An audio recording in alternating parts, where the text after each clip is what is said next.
Explaining unnecessarily complex folklore. Keep in mind, I started this when I was 14. It's a little cringe sometimes. Part 1. The beginning of time. In this world, gods are classified by the ability to form what seems like nothing into something. A god that can form nothing into something without limits is classified as a Generation 1 god. At the beginning of time, there were 8 Generation 1 gods. The strongest being the goddess of Earth, the one who created the planet they all currently reside, and the weakest being Jira. She's just Jira. Also, the Generation 1 gods cannot die unless their soul is consumed and their title taken. The person who consumed their soul may then accept their title and become a Generation 1 god, if not already. Otherwise, they just inherit more power. Most of the gods created children asexually. These are the Generation 2 gods. They have limits on how they can create something from nothing. Over time, the number of gods grew, and they needed a way to govern themselves. Most of them decided in an unspoken rule that the strong could do whatever they want and the weak had to deal with it. It was fine for most, since they were at about the same level. They all had someone to push around and someone to take orders from, but it was not fine for Jira. This is Jira. She doesn't know what she's good at and is constantly pushed around by the other gods, even the Generation 2s.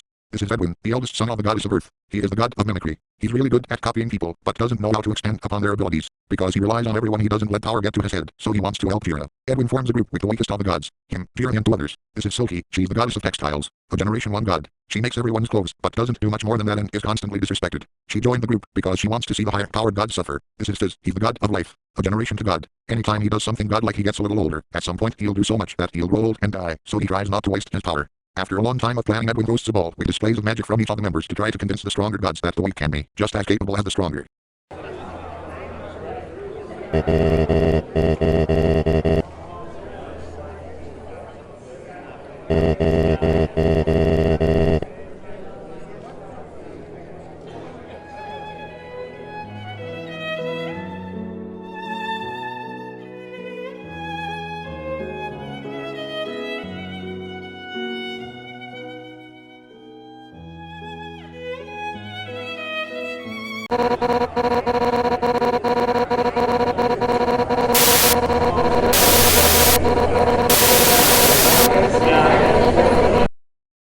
She eats them.